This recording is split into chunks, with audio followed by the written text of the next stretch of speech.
Good afternoon, everyone. We're so excited to be back with Life on Purpose Live. We have a very special guest today with an incredible background from so many perspectives. We have Brad Pelo, president and executive producer of The Chosen. Welcome, Brad. We're so excited to have you.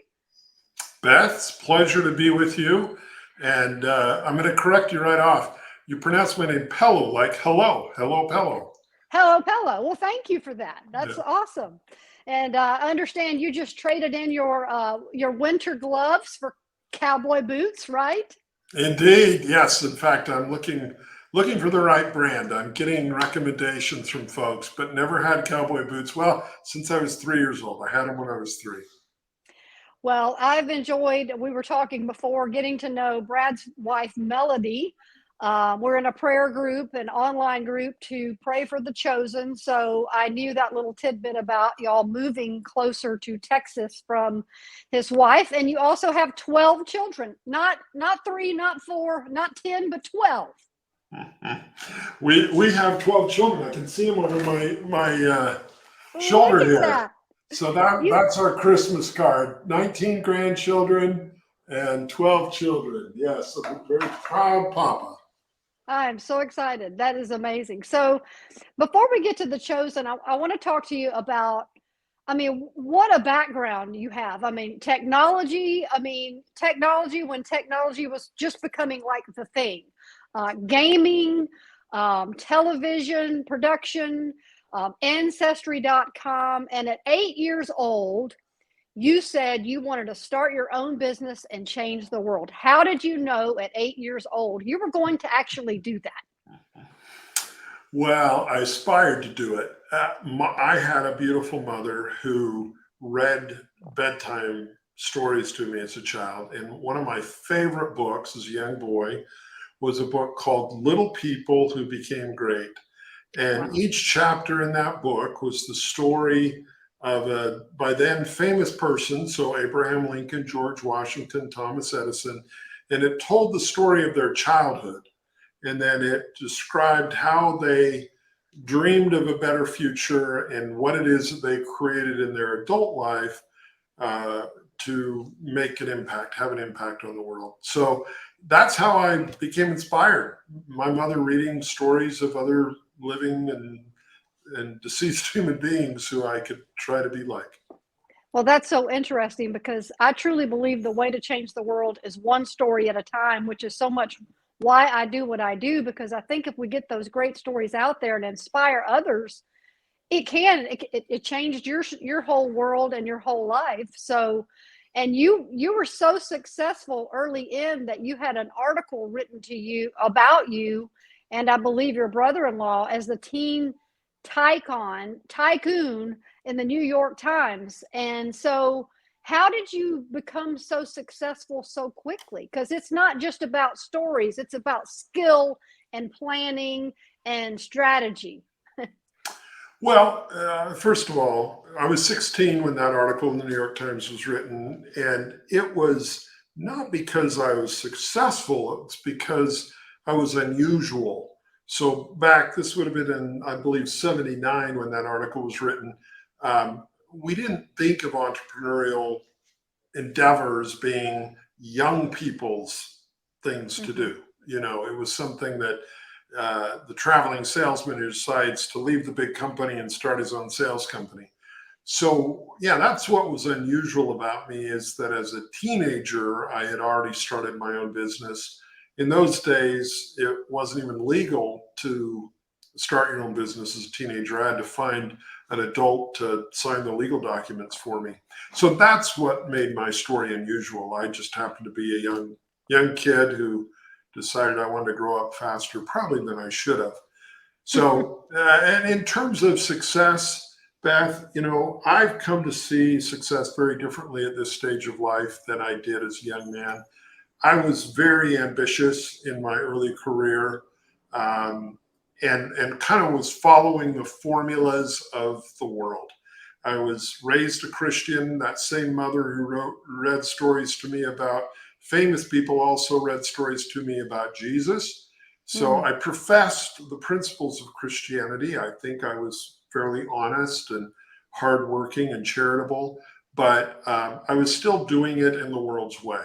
And so, yes, you can look at what I call Brad 1.0, that early chapter of my life, as being successful because I built companies and I became a millionaire and I did things that the world would see as meaningful. And then one day I woke up with terminal cancer. This was 20 years ago. Wow. And I realized they had no treatment for me. They sent me home to die. And I realized, is this really the measure of my life? Is this what I want? Do I want to be known as the founder of companies that make people money?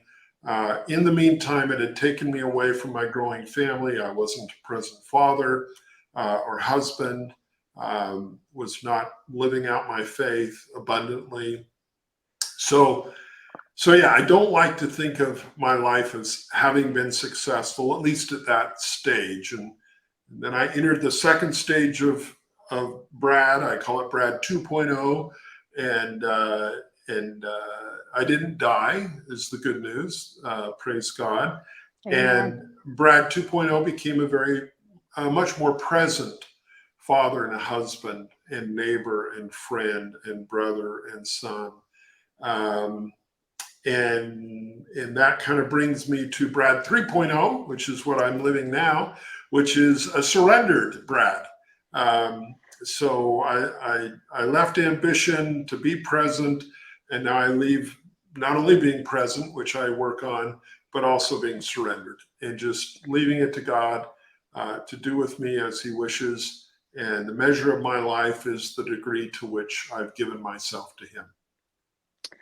That's so incredible. So if I know you've done a lot in leadership as well. So when you're leading other business leaders, creatives, left brain, right brain, because you've got that technical brain as well, what is your best advice to someone who is ambitious, much like you were, and they do want to change the world through business and things like that? How do you blend your 102 and your 202 and your 302, or those 3 seasons of your life into lessons learned that can help other people not trip up on the not being present and, missing those years of engagement and where it really mattered? Well, that's a great question. So here's the model that I've used.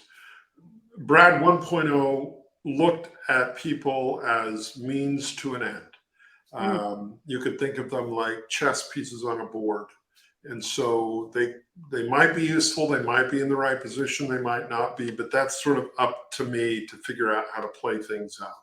Mm-hmm. Brad 2.0 was present, meaning I chose to see people, because the alternative for me was to be dead. And so I said, well, if God's going to allow me to live, then I want to see my fellow men.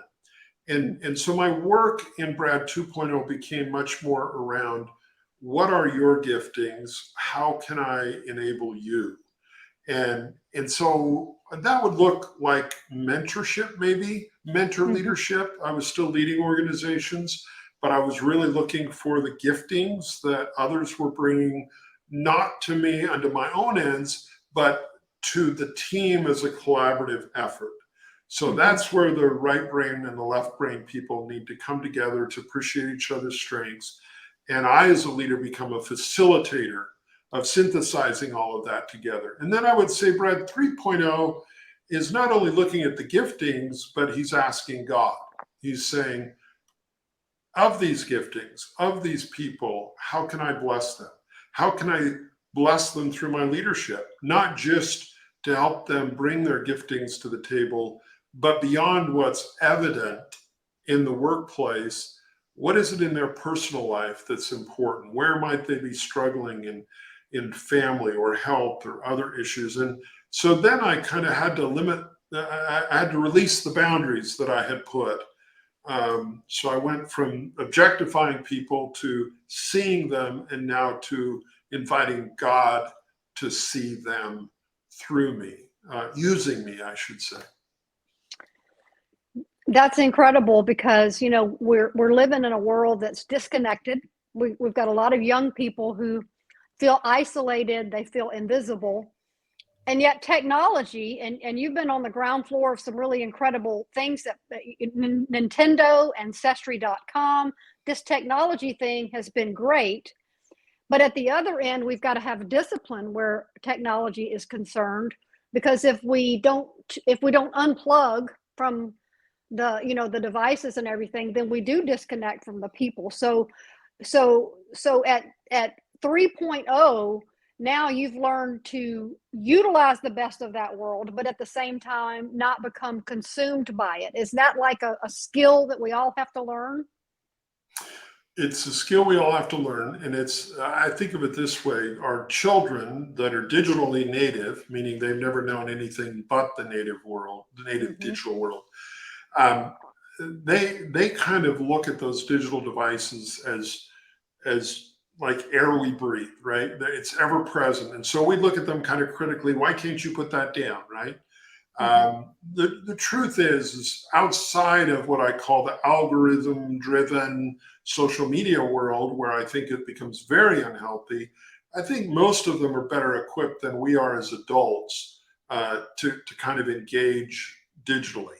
So for me personally, it's become a quest to recognize it's just a tool. It's not necessarily a means in and of itself.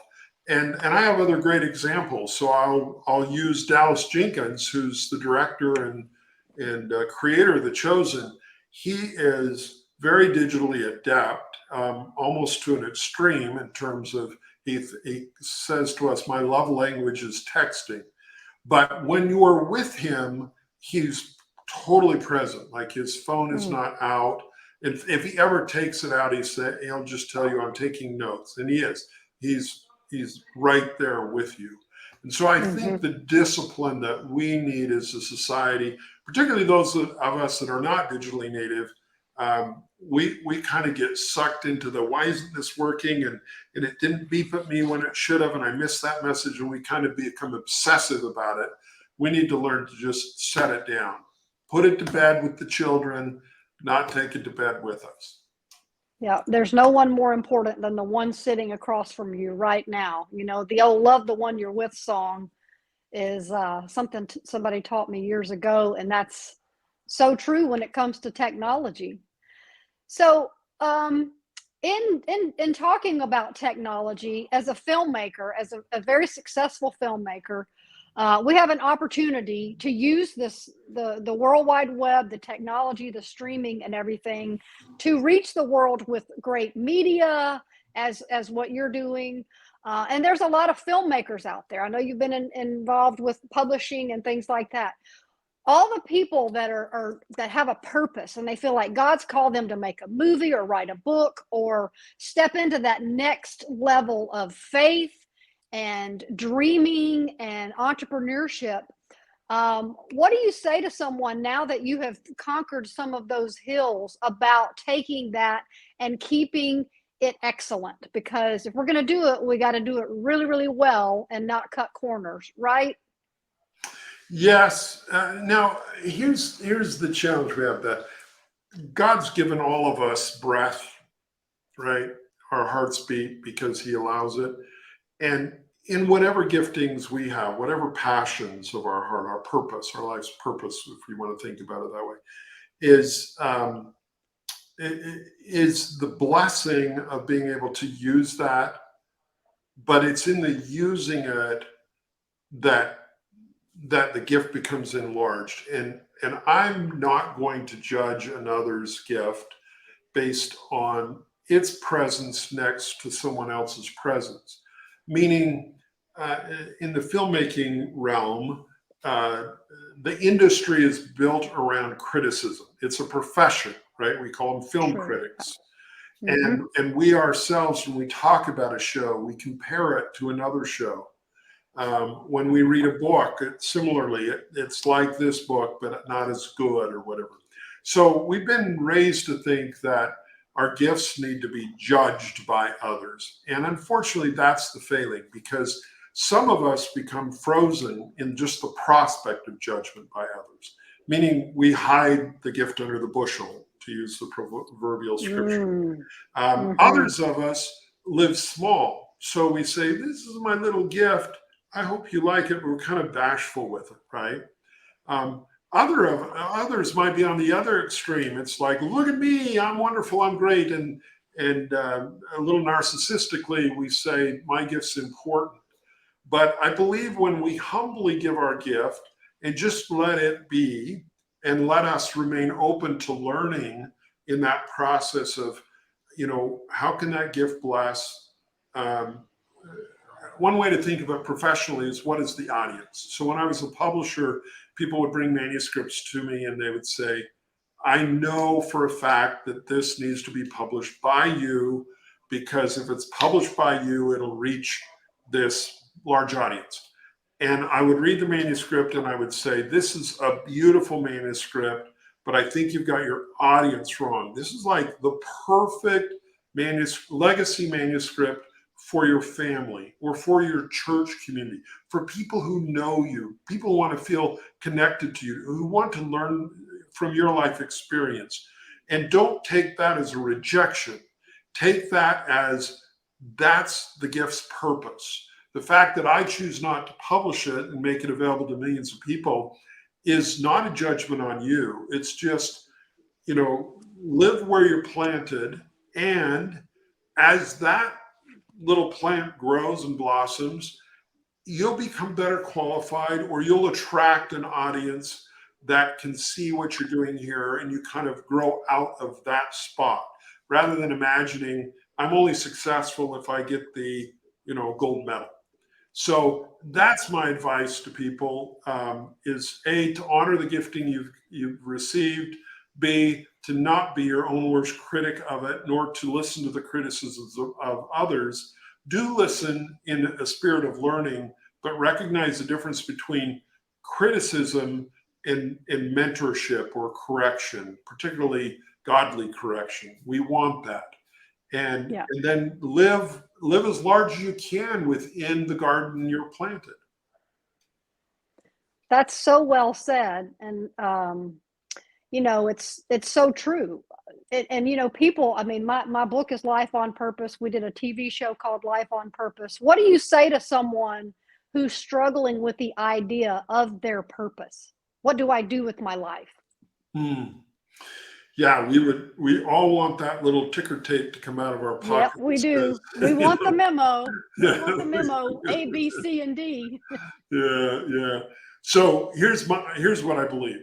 I believe we know, and it's really, really hard for us to face what we know. And if you want to know what you know, go back a few layers deeper. Like, go back to using my same metaphor about Brad 1.0 and Brad 2.0. So here's Brad 0, if you want to think of it that way. 10-year-old Little Brad. little Brad, Yeah. little Brad. What did little Brad think his life would be like? Not in terms of accomplishments, but what was his passion? What did he really believe? And little Brad was very creative, not nearly as analytical as I became. I went into business and building businesses essentially to escape my artistic side, right? I won art contests when I was young. I sang solos in school programs when I was young. And there came this moment, I haven't identified it discreetly, but this moment where I said, maybe I got picked on by other boys who said that's not a boy thing to do. I don't know. But at some point I decided, okay, that's not me. This other thing is me. And I went and pursued that other thing. I would bet you that if most of us just stopped and we said, what is the truth about my heart? What does my heart really long for? What sort of shields, protections have I put over that heart so that it doesn't get hurt? And if I kind of remove those shields, what would it reveal about me? And I bet if we go to that place, we'll find deeper purpose. And again, I'm not saying I remember playing pretend when I was a kid and lots of things that were just fantastic. I'm not saying that. I'm saying this adolescent stage where we still believed in ourselves and still had a lot of hope. I think there's a lot of truth to be found right there. That is so true. And when you think about it, and especially in watching The Chosen, which we'll get to next, is, we have to, even Jesus pulled away to seek that deeper heart that was pure and, undistracted from the world. And that's so countercultural because we're so distracted that the very answers that we seek for our life may be hidden in that quiet place, basically. Mm-hmm. They're always hidden there. That's the pearl. Always.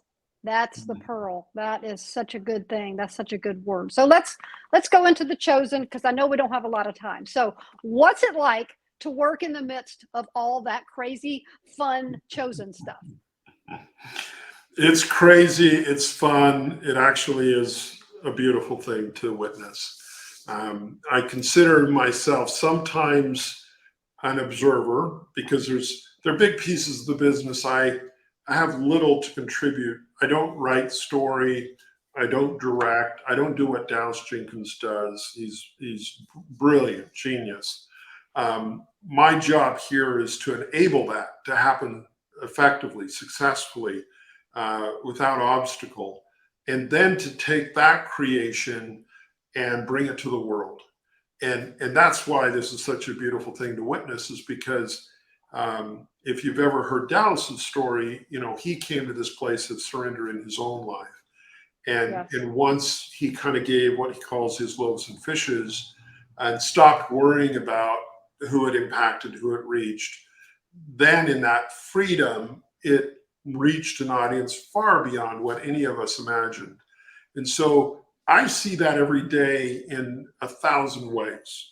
I see it in the impact it's having on set today. I spent the morning on set and, welcoming the actors back. This is the second week we've been in production, and some actors weren't here last week. I wanted to greet them this week. And I see how excited they are to tell these stories and the impact it's had on them. But I also see it every day in what Hollywood would call fans. I would just call them, my brothers and sisters. We're all experiencing the same thing. When I watch the finished show, actually, when I read the script, I'm being impacted because it's revealing to me a Jesus that is relational. And I kind of grew up as a Christian young boy who felt like this Jesus was a transactional Jesus. He was a judgmental Jesus. He wouldn't play with me. He wouldn't laugh with me. He wouldn't dance with me. He wouldn't sit down, and really have a conversation about my heart, my true needs. And I've been introduced to that Jesus in this story. And now as I go back to scripture, I realize he was there all along. I had just put a mask on him in kind of the way I chose to interpret, or the way it had been modeled for me. And so now that I see the impact that it's having on many, and particularly because my team, there are 60 of us full-time working year-round at The Chosen, and everything we're doing is here being done to reach millions, a billion, the first billion we call it now, the world. And so we have amazing partners. The Come and See Foundation has come alongside us to help us raise the money for the show, to help the outreach through nonprofits and churches. Besides the Chosen app, you can now watch The Chosen on Netflix and Peacock and Amazon. And so I love developing those relationships, and I see miracles happening every day in kind of every facet of bringing The Chosen to the world. And the interesting thing, you talk about the app, my husband and I laugh because we're sitting here watching The Chosen, and I'm like, I'm casting, because, I've never been able to cast before, like throw something from my phone into my TV. So I'm like, man, I'm technical, I'm, proud of myself. But you've got the wonderful film, the filming, the show, but then you've got all the technical benefits of people being able to be involved and the comments, just as the live streams are going on, I mean, thousands and thousands of comments. So you've done something as a big team, and I know it's a team effort, so different that people do feel they're part of something, and it is a movement. It is a lot of momentum, and I think that the bringing both those worlds together in such a beautiful way makes the technology part of it so good, because people are right there with the whole team. Yeah, and this wouldn't have been able to happen even 10 years ago.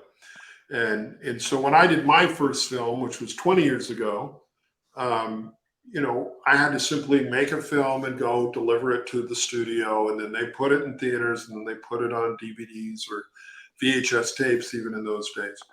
And I didn't ever meet my audience. I could go watch it in a theater with someone and watch them laugh together, which brought a lot of satisfaction, but I didn't really feel like we were participating together. Yeah. Now today, every day, thousands of people today participate in the creation of The Chosen. They participate by donating to the Come and See Foundation. Pay it forward, yeah, and And, paying it forward. I see their names. I see their generosity. I see their notes of thanks. We have so many people who evangelize the show, not in the way that you would evangelize a Netflix series, but in the way you would say, this had an impact on me. It's changed me. And when we're changed, we want other people to experience that change in their own lives. And my wife and I were just on a walk over lunch in the neighborhood here and met a woman, and I'm wearing my Chosen sweater, and the question is, what's The Chosen? And, oh, you don't know about The Chosen. Let me tell you about The Chosen. And it brings me joy, not in a bragging way to talk about what I'm creating, but knowing that if they'll watch it, they'll love it, and it'll have impact on them. It'll change their perception of what a relationship with God can be like. That's so incredible. And we're going to have to wrap it up here, because I know we have a hard close in a couple minutes. But so let's talk about what we can get excited about. We're excited about what we've seen. We're excited about season 4. How far are we going to go? And what's this going to look like as this plays out till the whole end of The Chosen? I mean, this is just incredible to get to anticipate. Yeah. So season 3 has been released. You can watch it on the Chosen app. Season 4 is now in production, as I mentioned, week 2 right now. We'll film season 4 through the summer. So late July, early August, we'll wrap up the filming portion. Then it goes into post-production, and we'll release season 4 as soon as it's done. But that'll be within the next year, right? And then there's season 5, season 6, and even season 7. So there are 7 seasons planned, and it'll take us all the way through the crucifixion, the resurrection, and of course the ascension. So the story will play out as we have it in the New Testament, and what lies beyond that is yet to be seen. But at least we've got a good 4 years ahead of us to complete the series. You've got plenty of work to keep you busy for the next little while, right? Indeed. Yeah. Well, Brad, I'm so excited to get to talk to you. Like I said, I've enjoyed getting to know Melody, and I've enjoyed that part of the streaming and seeing the prayer teams and everybody behind what you're doing. But I mean, this is really, really changing the world, and it's changing it one story at a time. And I'm so grateful to get to talk to you and to get to watch, and I get to come and see and just see it all happen, because it's an incredible time. What timing! We need The Chosen right now, and guess what? We have it. So hats off to the whole team. Well, thank you, Beth, for your support and for visiting with me today, and to your audience, the many who support us from around the world. It's such a beautiful blessing. Well, thank you. Thank you for taking time. I know you're busy. Give your wife Melody a hug, and tell her I said hello too. I will. Thank you, Beth. All right. Have a great day. Bye-bye. Bye-bye.